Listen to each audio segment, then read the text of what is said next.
Now, kinetics we're going to talk about today. It's the second in a series of 3 factors that are going to tell us everything we need to know about whether we want to carry out a reaction and how we're going to do it. The first factor was thermodynamics. We figured out at the end of the chapter, delta G, Gibbs free energy. We figured that out so we could tell whether the reaction was spontaneous or not. But just because a reaction is spontaneous, just because I know it will happen, doesn't mean I want to do it. And there's a reason for that. Kinetics may not be favorable.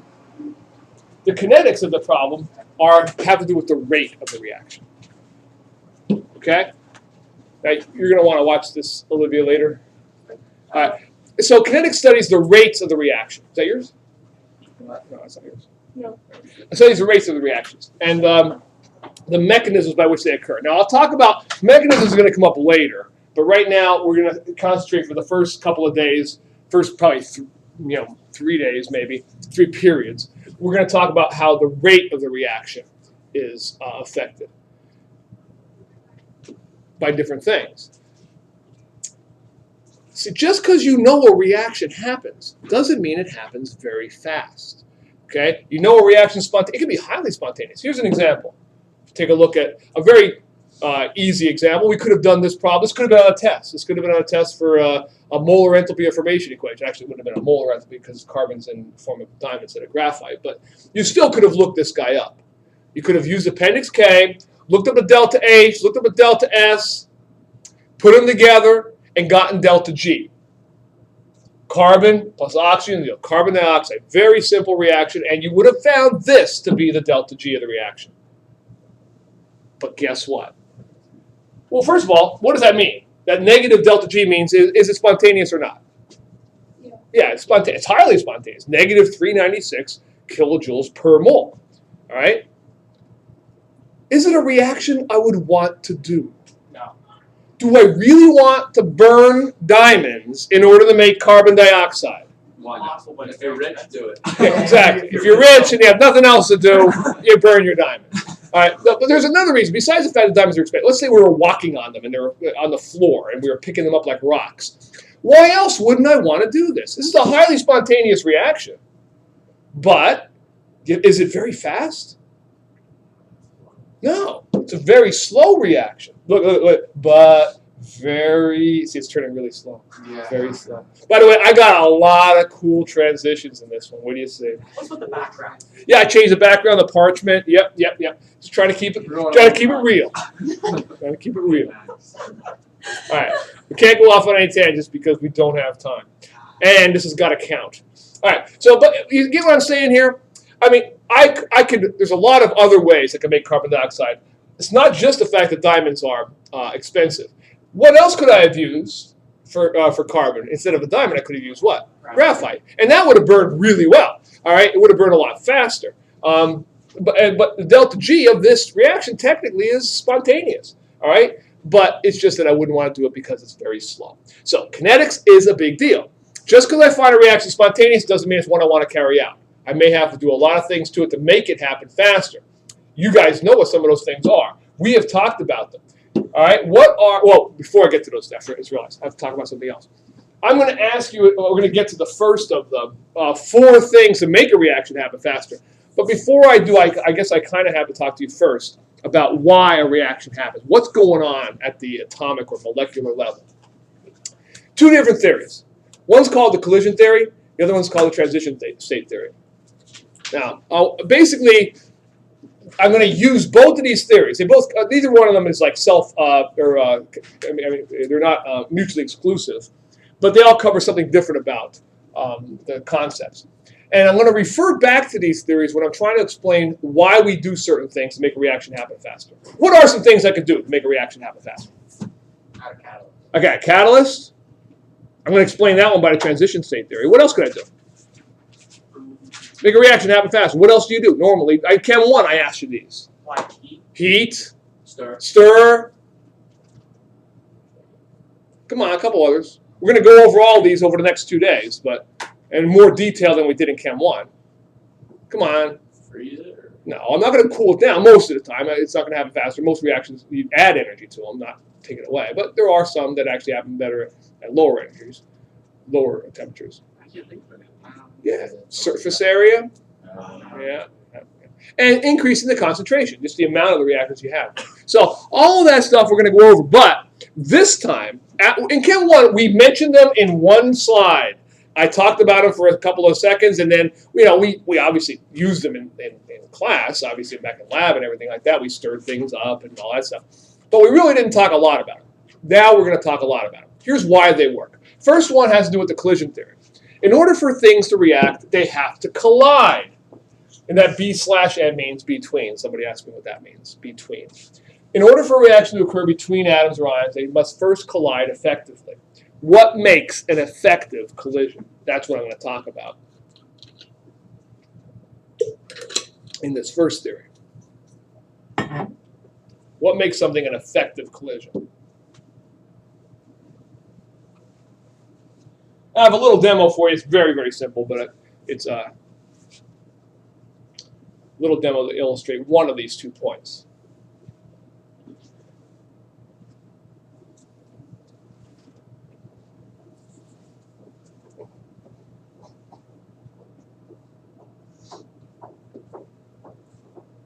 All right, first off, keep in mind that in order for a reaction to happen, let's just take the most common example, sodium and chlorine. Sodium plus chlorine is sodium chloride.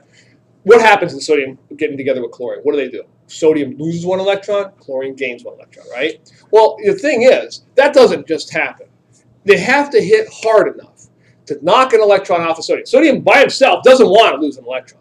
You say, I always describe metals as guys who want to lose electrons. That's not really true. No one wants to lose an electron. It's just that it's easier to lose an electron from a metal than it is from a non-metal. So they have to hit. You got to bring them close enough with enough energy that you can knock the electron off of sodium and chlorine can grab it. So that's the first thing. Must possess them. Did you see that, by the way? See that? That transition. Watch again. You ready? Here we go. It's an must possess minimum energy. Energy, right? Okay. Nice. That's right. Copy that. Oh my God. The next one's even better. I got a million of them. Is that what you do in your board? You put transitions on there? That's what I do on my board. Not great. Oh, when I'm bored. Yeah, I got that. I do that on my board when I'm bored. Not great at test. I always read your test. It's your lab reports. Oh, yeah. That's the one that are bad. All right, so they have to possess the minimum. They have to hit hard enough to knock off those outer shell electrons, all right, or rearrange them or share them, whatever. They got to get close enough together and do that. There's another thing that happens. This is much more important at the macro level, at the larger molecular level, than it is at the atomic level, but it's also true, even at the atomic level. They have to hit in the right orientation. For example, if I put a big cube of salt in there, right, one of the reasons why surface area works is a big, or a sugar cube, for example. The only place that sugar can come in contact with something else is on the surface. But if I crush up the sugar first, and I react them with something, then it can react, get in the right orientation to be able to hit other things. So the second thing is they have to be in the proper orientation, they have to hit the right way, okay? You notice that one? Orientation, you see? See, you get it? Watch again. Has to be a proper orientation. So it flipped around. So it must have the proper orientation. By the way, I'm not kidding you. Somebody actually asked the last period. Not saying who. What do you mean by orientation? Isn't that when you go to, like, you know, when you come from the middle school to the high school? Not kidding. No idea what orientation is. And then, that was bad enough, but then we got off, don't ask how, one of the reasons why we're not showing this one, on the idea of what it means by sexual orientation. And I'm not kidding you. How did you get there? Have you not seen that class? Do you not know those people? All right, so, but the amazing thing is, at least a third of the people had no idea what that word meant. Sexual orientation. They had no idea. What does that mean? They had no idea. God bless captivity. Yes. Unbelievable. They didn't know what it meant. Does that mean, like, if you're a boy or a girl? That's what they asked. Does that mean if you're a boy or a girl? That's what it meant. Where have you been for 17 years? Yeah. I need an Appletini after that one. All right. So anyway, it has to be the right way. I have a little demo for this one. Check this out. No, Lizzie. You ready?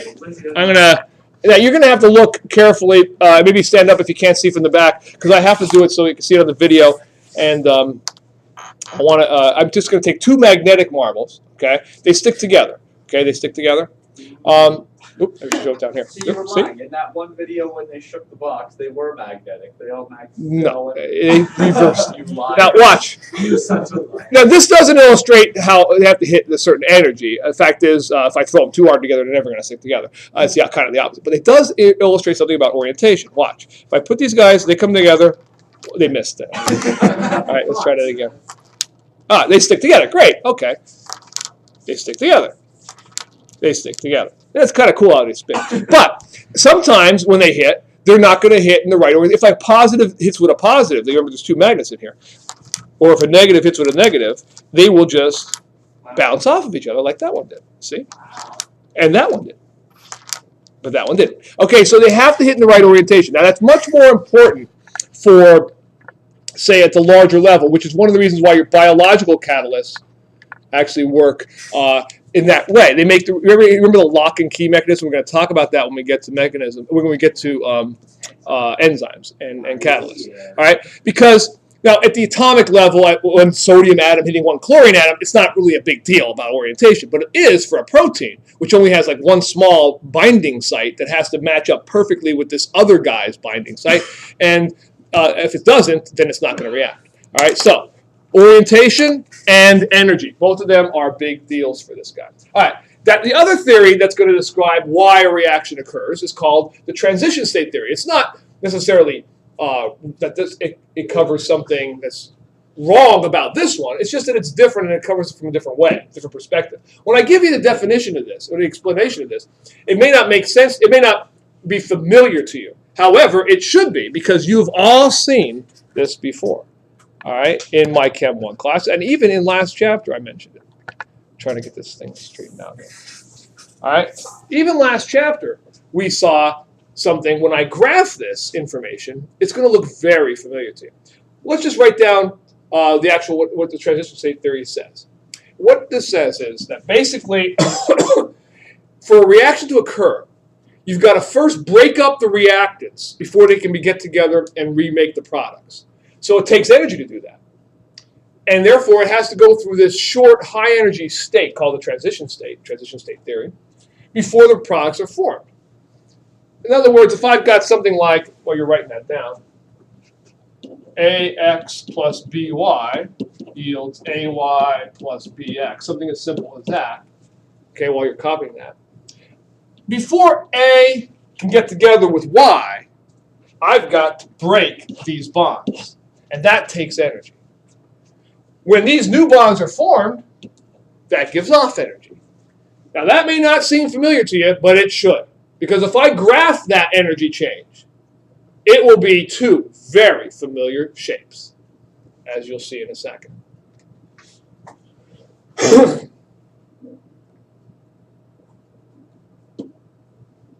Recognize those? Oh, Yeah. That's the transition state theory. Graphed out. Now, please, do not draw all the garbage that's on there. Let me just show you what you need to draw. Watch. Okay? All you really need to draw are the axes, okay? The shape of the graph, and then energy versus time. Okay? Because you've seen these before, and there's a lot more. I don't have to put 200, 150, 100, A, C, and lines. Okay? And do the same thing over here. Just the axes and the shape of the graph. Energy and time. Okay? Now, you've seen those before. We even talked about these last chapter because where did we talk about them? What are the names of those two? Endo and exo. And now, again, I'm going to remind you here of how we're going to remember this stuff. Back in Chem 1, I gave you this in the first unit, the very first chapter of Chem 1. We had these. And we did not see the graphs constantly throughout the year, but we talked about endo versus exothermic a bunch of times. And then we saw it again not organic, but in thermodynamics. At no time should you find yourself memorizing this stuff. You can look at the shape and figure it out. Look at the shape of this guy. Okay, let me erase some stuff here. Look at the shape of this guy. Which of these two is going to be giving off energy? first one. It starts up here, it ends up down there. So it starts at a high, ends up at a low. This guy starts at a low energy, ends up at a high energy. So he had to absorb energy. So you know the answer to that question. And by the way, yes, there are going to be more questions on this test than there were on the previous test. I have more notes to give you. If you remember the last test, we had almost no notes. I had 1 day of notes for thermodynamics, and we got right into the calculations, MC delta T, and then products minus reactants and all that other stuff. This chapter is going to have about 3 days of notes, including these. Let me ask you another question. Okay, now you know this guy's releasing and that guy's absorbing energy. Okay, well, that kind of tells you which is endo and exo, doesn't it? Exo, give off, exit. So this guy's exo, that guy's endo. Which one's going to probably feel hot? Which one's going to probably feel cold? This guy's going to feel high, he's giving off energy. This guy's going to probably feel cold. How about this one? Which one's more likely to be spontaneous? Yeah, and that guy less likely because he's going a ball rolls. It does not roll uphill by itself, but it does roll downhill. This is mostly downhill. All right, all of that stuff, those kind of questions I could ask you, all right, about the exothermic and the endothermic. Boing, boing, boing, boing. You watch this one. Ready? Boing, boing, boing, boing.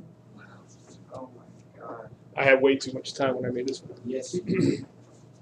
All right, so that basically is something we've seen 2 other times. But now, of course, we're doing a little bit more with it. We're going to apply that to. Oh, by the way, this is one of the reasons we talk about the transition state theory. It helps to explain very well how catalysts work. Remember how a catalyst works? Remember that? Remember why I might want to talk about it here, right? And if you don't, when I get the catalyst, I will show it to you again anyway. All right, good enough. So there's a transition state theory and the collision theory. Both of those are going to be related throughout the next couple of days to the.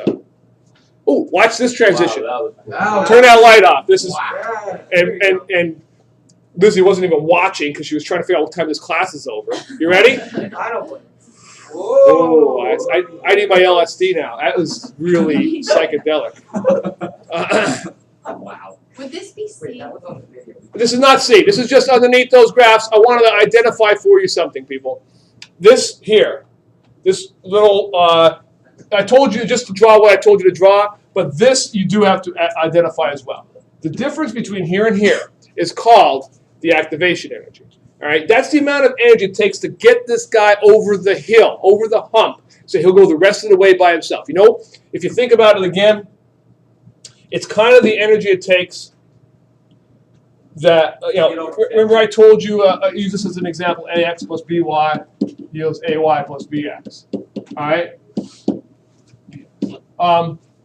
The initial energy it takes to break these bonds, okay, that's the activation energy it takes to break those bonds before these new bonds are formed. They've got to break these, all right? And then as these new bonds are formed, more energy is given off. That's why it's got that hill in the way. That's why it's got the hump in the way, all right? It takes a little bit of energy to get it going, but then when the new bonds are formed, more energy is given off. In the case of an exothermic reaction, more energy is given off than it takes to break them. In the case of endothermic, more energy it takes to break them than you get back when you give off, when you get the new ones. All right, so just copy this down for activation energy. It's the energy must be absorbed for the reactants to reach the transition state, and therefore, form the products.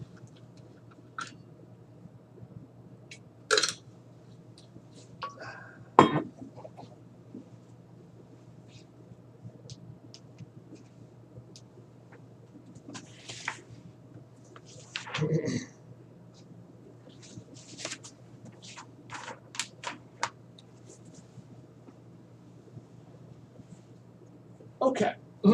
Now, those are the theories behind how a reaction occurs.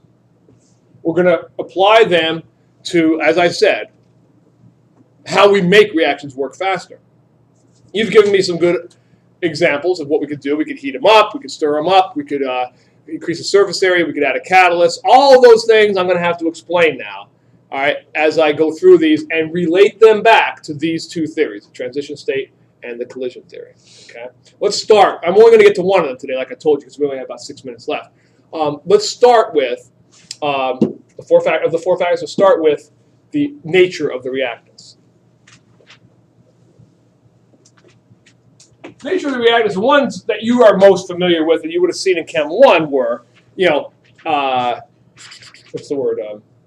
Surface area, right? And maybe dissolving them in water.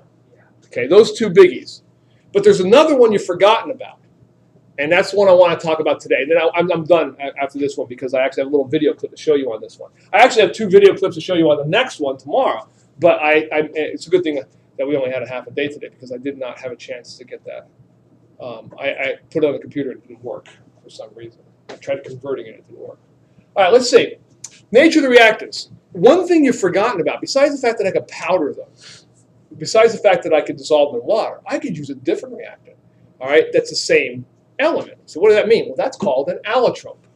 Different form of the same exact guy. Have we heard of this before? Sure. We heard of allotropes in organic, and what was a great example of a guy who has 3 allotropes? Buckyballs, diamond, and graphite. Carbon. Yeah, different forms of the same element. And they react. What was the one that we had to do for our... Buckyballs. No. What was the one that you had to do for the alcohol lab? What was the word? That was azeotrope. Yeah, that's good.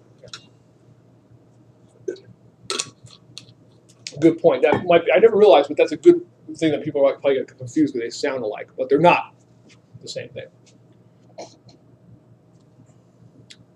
So different forms of the same atom may react differently. Now we know that when it comes to carbon. When it comes to carbon, graphite and diamonds are not going to react the same way.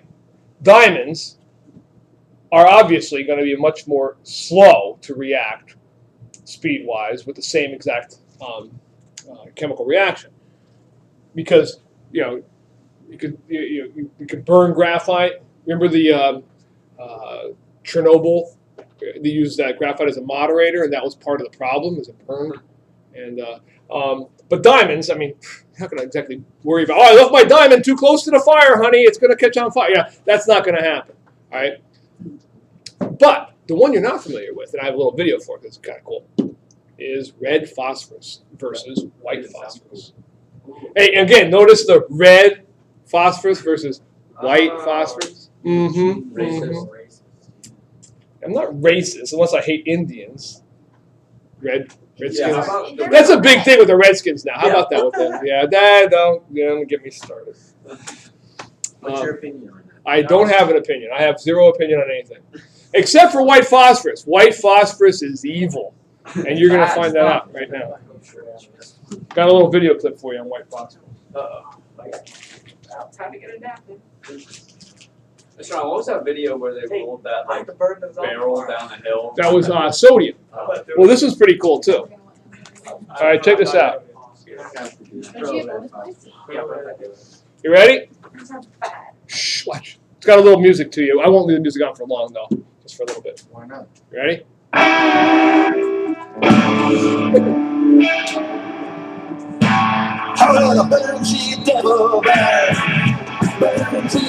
Read.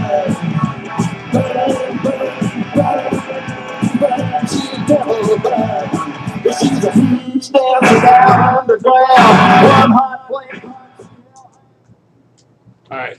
Now keep your eye on this guy over here. He's just kind of smoking there, right? This shows you all the places phosphorus is used. Spontaneously ignites if you leave it in air. Red phosphorus doesn't do that. It's used in bombs. Tracer ammunition. You know what that is? Yeah. Yep. The phosphorus tips. Yeah. Let me just kind of pause it there for a second.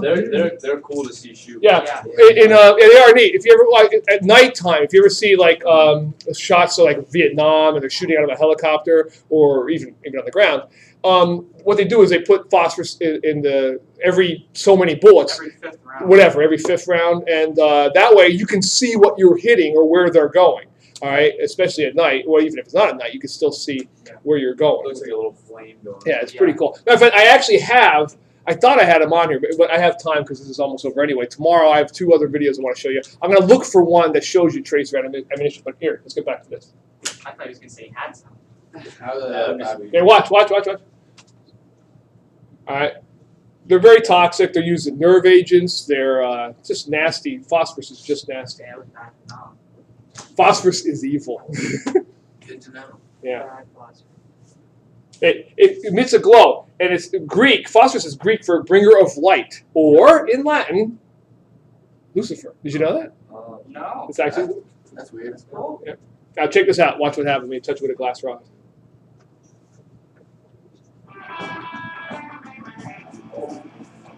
So it just started the reaction to one line. Yep.